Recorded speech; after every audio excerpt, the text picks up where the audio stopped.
everyone. Welcome to yet another episode of Buds and Blue Jays. I'm your host, Jesse Burrell, and I am joined by my co-host, Riley McConnell. And Riley, we did it. We played our first series of 2022, and this is our first official series recap.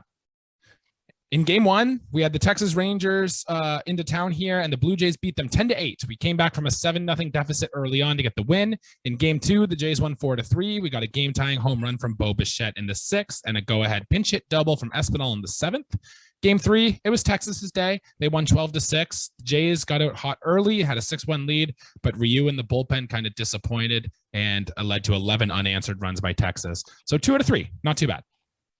As you predicted, Jesse, I think in our last episode, you said we'll take 2 out of 1. Certainly was a hitter series. A lot of home runs, a lot of hard hit balls. It was tough on the pitchers, man, as we'll be talking in this episode. It was just not the weekend to be a pitcher. That is for sure. Whether you're a Ranger or a Blue Jay, it was just really tough on the pitchers, man. We know both lineups can hit. Jays prove that. I wonder if the shortened spring training too had anything to do with that, with the pitchers not being stretched out as enough as they were. And we saw that particularly in the Jays, that their pitchers didn't look so hot this series. Even Gausman, who was probably our best starter, kind of struggled a little bit there too. So I don't know. Could be nothing. Could be everything. We'll wait and see. So Riley, I want to play a little game with you here. And this is called It's Only One Series blank. So we're going to start that. We're going to say a statement, and then we're going to react on that to see how dramatic we're feeling after one series of Blue Jays baseball. You ready? All right, man. All right. I'm ready. All right. It's only one series, but this Blue Jays starting pitching is not good enough for this to be a playoff team. I'll buy that statement, man. We got to be better. We certainly got to be better. We can't have Brios pitching the way he did. Gausman, you know what?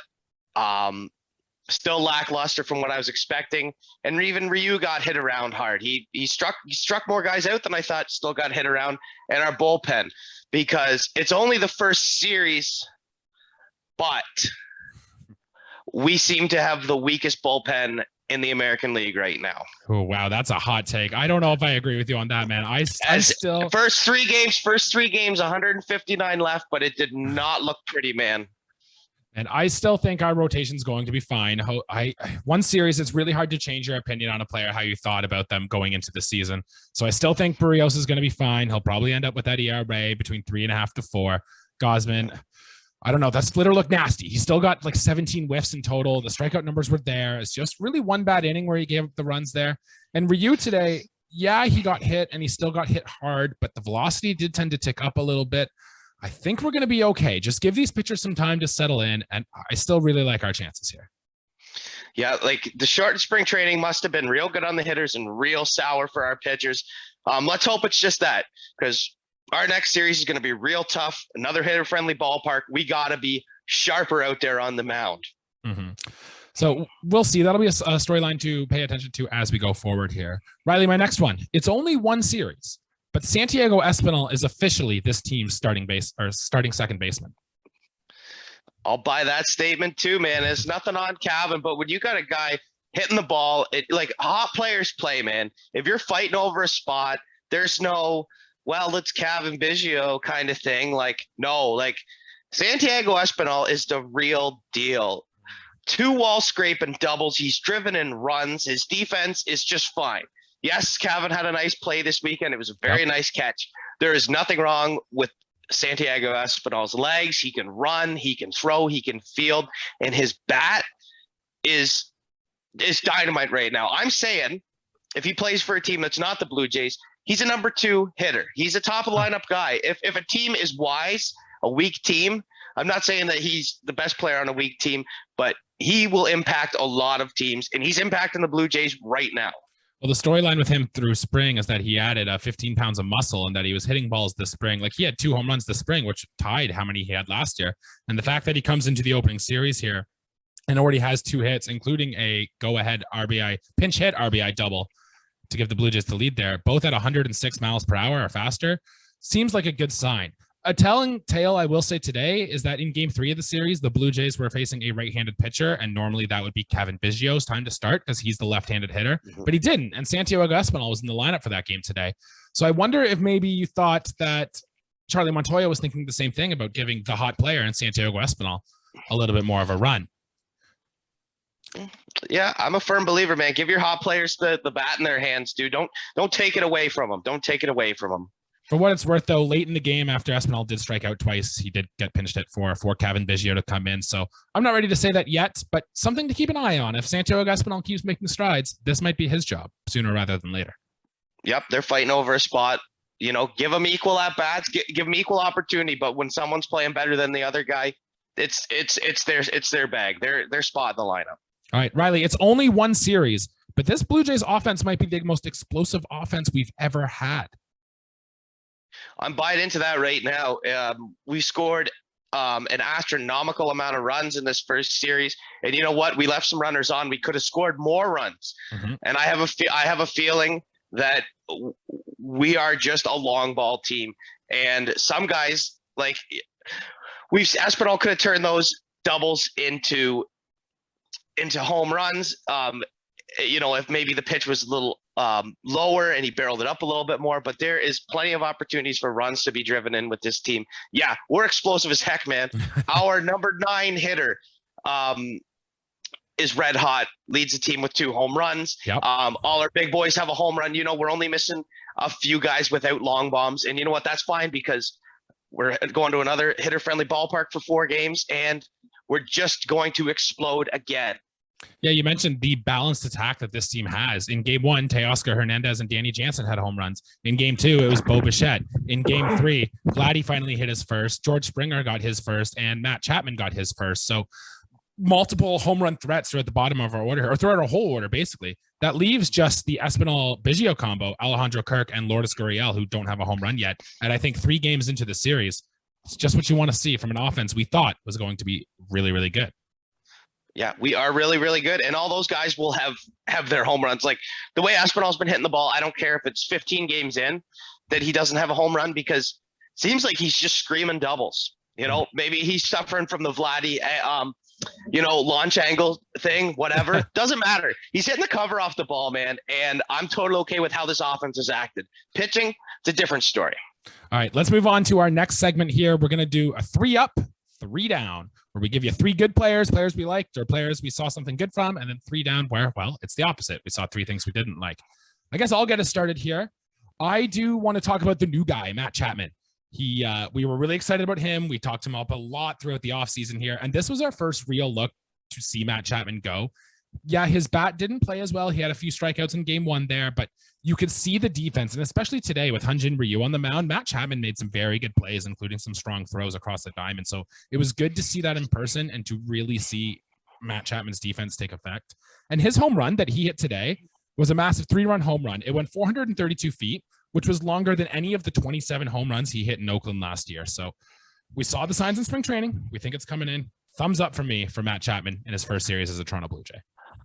Thumbs up for me too, man. I told you, as is advertised, he's going to give us a lot of strikeouts. He had a couple walks in this series as well, and a long bomb. And to attribute to what we said, back the truck on some of our older episodes, Hyun-Jin Ryu and his ground ball rate, Matt Chapman played a perfect 3-base. He made one kind of awful throw, and Vladdy made a great play to tag the runner out in that second game. You know what? I'm okay with it, because it all looks the same on the scorecard. He's going to settle in. He's starting to settle in a bit more. He'll get better every single game and feel more comfortable. I'm with you. Riley, who's your thumbs up? My thumbs up has got to go with Jordan Romano. Yeah. His 2 saves in our first 2 games, amazing. So he's 25 for 25 in his last 25 opportunities. He has 100% success rate for his saves. And the Jumbotron just does this thing in Toronto now where it looks like we're fighting a Sith Lord or something. It's something we're fighting a boss in a video game. Looks absolutely incredible. Jordan Romano, great strikeout pitcher already. His stuff looks great. He's not messing around. I still think his delivery's a little bit funny, but if it works, it works. I love the guy. He's Canadian. That's 2 thumbs up for me, Jesse.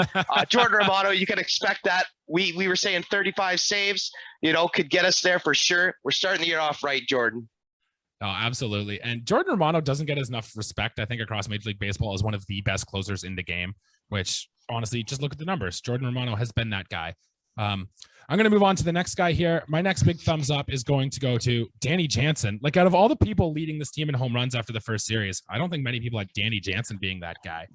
But we saw he was really good in the second half of last year. We touched base in the offseason that we could have more of a power season coming from Jano. And sure, he only played in 2 games too, because he didn't play when Kevin Gosman started, where he came in as a defensive replacement in the 9th, I guess. But yeah, we've seen the elevated launch angle from him. And he even hit a double in game 3 today where he went opposite field to the right center field gap from Danny Jansen. And I don't remember seeing him doing that much at all, if ever before. So if Danny Jansen has become that much better and is going to be a power threat at the bottom of this lineup, like, look out. It's going to be even better than we expect. We got a great tandem of catchers right now, and Jano looked great, man. The bat looked great. We had one pass ball from him, but other than that, flawless series for Mr. Jansen. Mm-hmm. Looking forward to see more. All right, those were our 3 thumbs up. We're good there. Now we're going to go into some downside to 3 thumbs down. And Riley, I'll let you get started with the first one here. Yeah, well, I think it's no surprise for people who are anticipating and watching the home opener, that game Friday night. We got our so-called ace on the hill and botches it. 108 ERA, gave up, I think 4 runs in 2/3 of an inning pitch, did not strike out a batter, gave 2 walks up, and he got pulled. He didn't have it. He gave up a leadoff home run that was a monster shot by Brad Miller. Who I wouldn't have thought that. Yeah, it was crazy. I couldn't believe it. I felt so bad. I wanted to cry for Barrios. But yeah, it's a thumbs down. But you know what? He's going to bounce back from it for sure. Just a thumbs down in that first start. He knew he didn't have it. He was smiles though later in the game when the mood was light. It was nice to see that.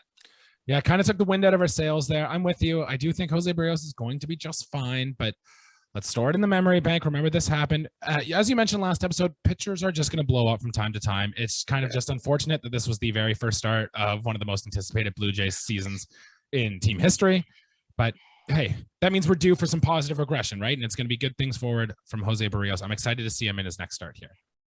Yeah, he will bounce back. Right. My thumbs down is going to go to our bullpen performance today.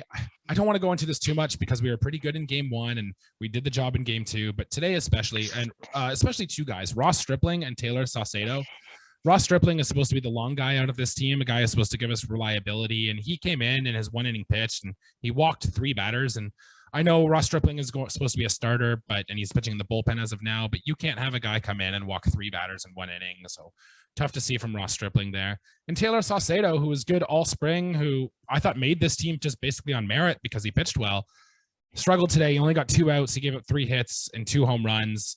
Tough to see. And it makes me wonder if when Ryan Barucki is healthy, does that put Taylor Saucedo's job in jeopardy? I'm not sure. We'll have to wait and see here. Our bullpen has always been up and down, man. We do have the right guys. It just comes down to performance. I think this was a big hiccup for our pitchers, but again, they won't bounce back as hard as our starters. But certainly Ross Stripling's not going to go out and do that every single time. I mean, that's a for sure. Saucedo's still a question mark for me, but he won't be that bad every time. All right, Riley, let's move on to your last and our final thumbs down for the Blue Jays this year.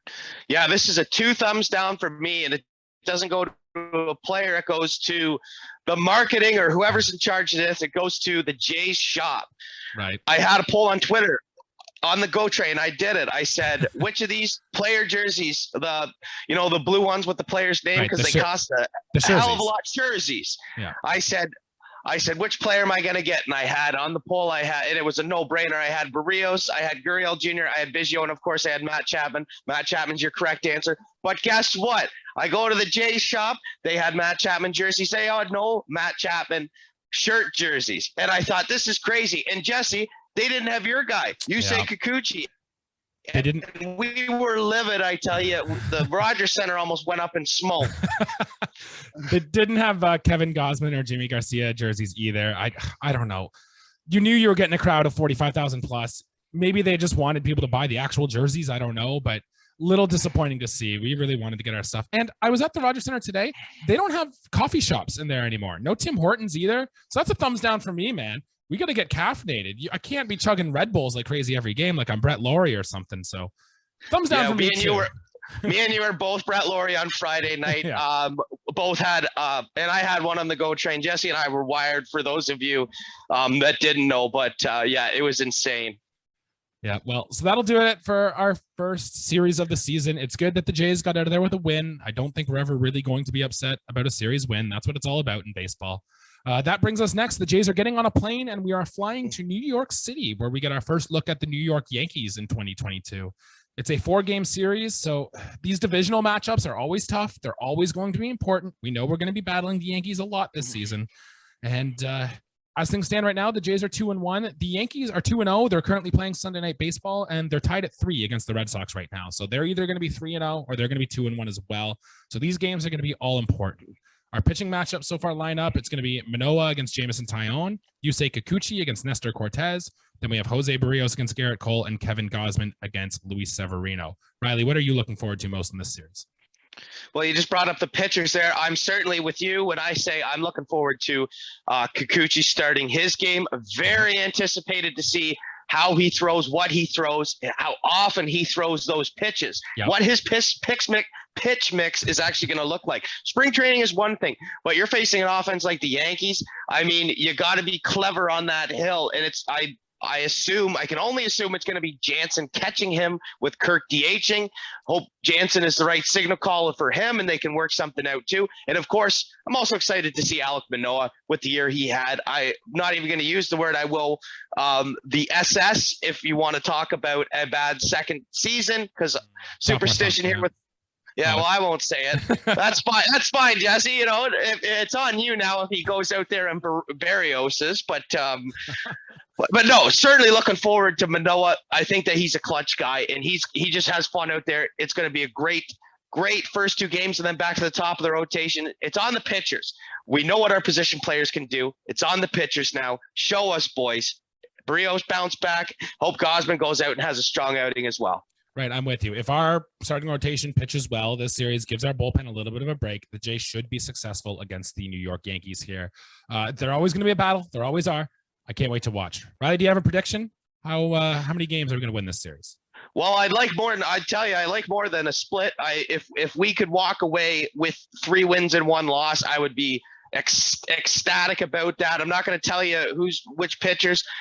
Barrios is going to bounce back though for sure. He's not taking an L. He didn't take a loss in the first game. Very well could have been on the hook for whatever the heck was happening there. But yeah, I'm not going to tell you who wins, who loses. I don't want to make that prediction.